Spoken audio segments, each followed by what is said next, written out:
Donald Trump's recent statements about Canada becoming the 51st state have sparked global debate, challenging US-Canada relations, trade stability, and NATO unity. This video unpacks his controversial remarks, their potential drawbacks, and the ripple effects they may have on global geopolitics. How far could these statements truly go? Donald Trump's recent statement on Canada. In the realm of geopolitics, few statements resonate as strongly or stir as much controversy as those made by Donald Trump. Recently, Trump reignited international debate with his suggestion that Canada should become the 51st state of the United States. This comment, which he initially made during a dinner with Canadian Prime Minister Justin Trudeau in late November at Mar-a-Lago, was ostensibly delivered. Donald Trump's recent statements about Canada becoming the 51st state have sparked global debate, challenging US-Canada relations, trade stability, and NATO unity.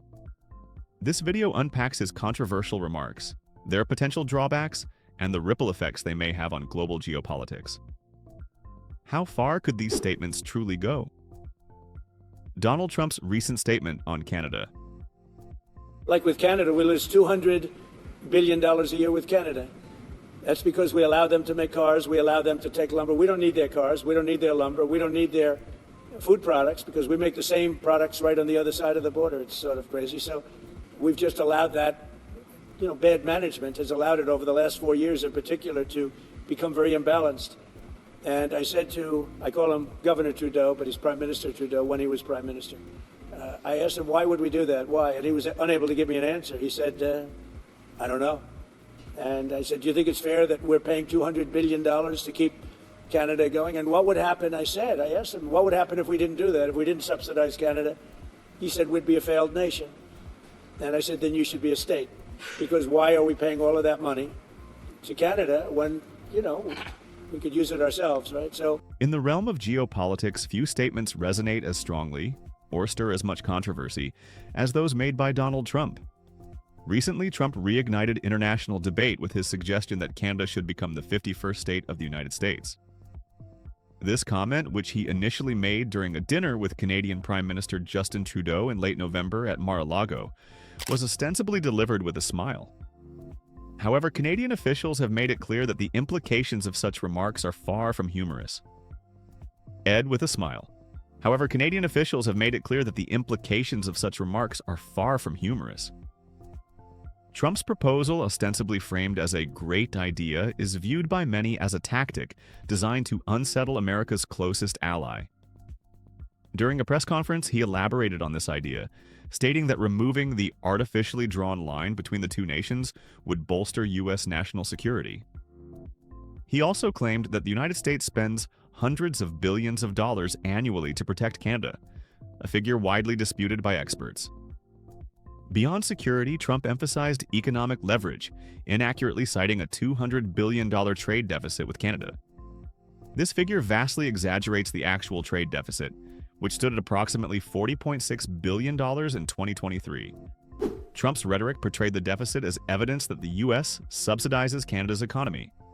However, as economic analysts have pointed out, this narrative oversimplifies the complexities of bilateral trade, particularly in sectors such as oil and natural resources.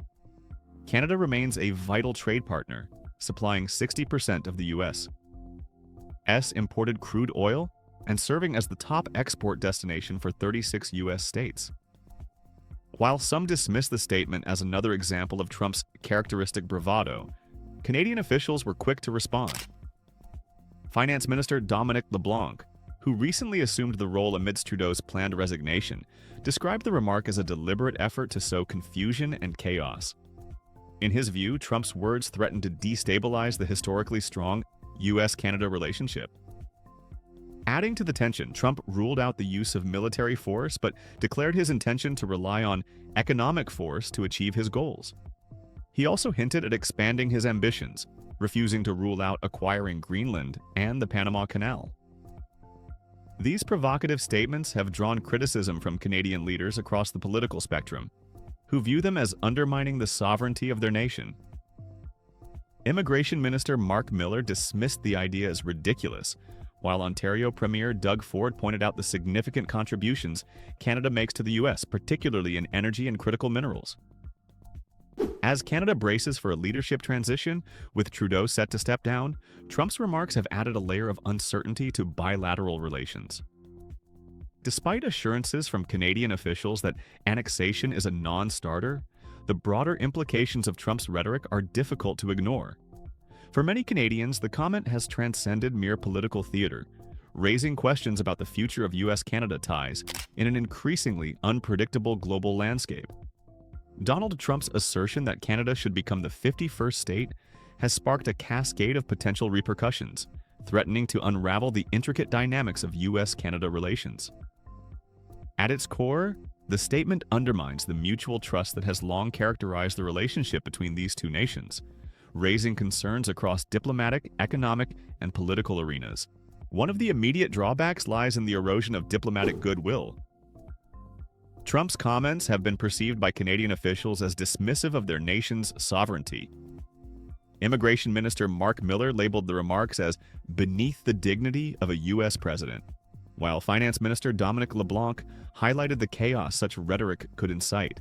This loss of trust complicates the ability of both nations to work collaboratively on shared challenges, including border security, trade negotiations, and environmental concerns. Economically, Trump's statement has introduced significant uncertainty into an already fragile trade relationship. By inaccurately citing a $200 billion trade deficit and threatening a sweeping 25% tariff on Canadian goods, Trump risks destabilizing a trade partnership that generates approximately 3.6 billion Canadian dollars, 2.7 billion US dollars in daily cross-border commerce. Key industries, including energy, automotive, and agriculture, could face severe disruptions.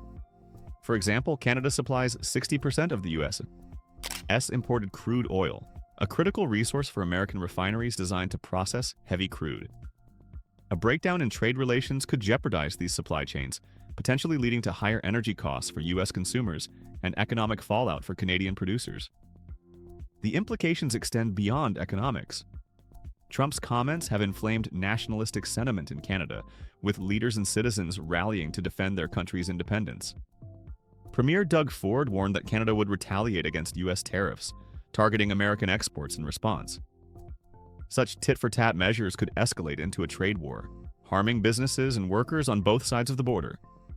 Moreover, the political instability caused by Trudeau's impending resignation amplifies the challenges, as Canada navigates this crisis without firm leadership at the helm.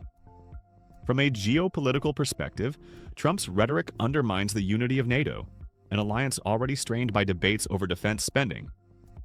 While Trump criticized Canada for falling short of NATO's 2% GDP defense spending target, his claims that Canada has virtually no military ignore the country's significant contributions to joint operations.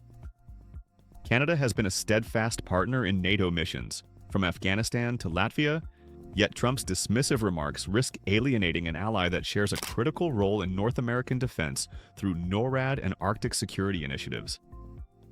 On a broader scale, Trump's comments risk tarnishing America's global reputation. Allies around the world may view the remarks as evidence of an increasingly unilateral and unpredictable U.S. foreign policy. By suggesting that Canada's independence is negotiable, Trump may inadvertently embolden adversaries who seek to exploit divisions within Western alliances. Additionally, his assertion that Canada would be totally secure from Russian and Chinese threats if annexed ignores the reality of Canada's robust security measures and the collaborative defense strategies already in place with the U.S. Finally, there are domestic implications within the U.S. itself. While Trump's base may view the statement as a bold move to reassert American dominance, others see it as a distraction from pressing domestic issues. Critics argue that such rhetoric shifts attention away from challenges like healthcare, economic inequality, and immigration reform, which demand urgent action. Moreover, the idea of annexing Canada, a country with a strong national identity and democratic institutions, raises fundamental questions about the feasibility and morality of such a move. In sum, Trump's statement about Canada has far-reaching consequences that extend beyond the immediate headlines. From strained diplomatic relations and economic risks to geopolitical instability and domestic criticism, the drawbacks are as complex as they are significant. As both nations navigate this turbulent chapter, the need for careful diplomacy and pragmatic leadership has never been more apparent. The global impact of Trump's statements on Canada. Donald Trump's provocative remarks about Canada ripple far beyond North America, impacting global perceptions of U.S. leadership and the delicate balance of international relations. By suggesting the annexation of a sovereign nation, Trump has raised questions about the stability of Western alliances and the potential for similar rhetoric to fuel tensions elsewhere. What precedent might this set for smaller nations facing pressure from powerful neighbors? Could such statements embolden authoritarian regimes to challenge borders or undermine democratic values globally? These are not hypothetical concerns but urgent questions, particularly as global powers like Russia and China monitor U.S. diplomacy for signs of division or instability. If you found this breakdown insightful, don't forget to like, share, and subscribe for more in-depth analysis of global events.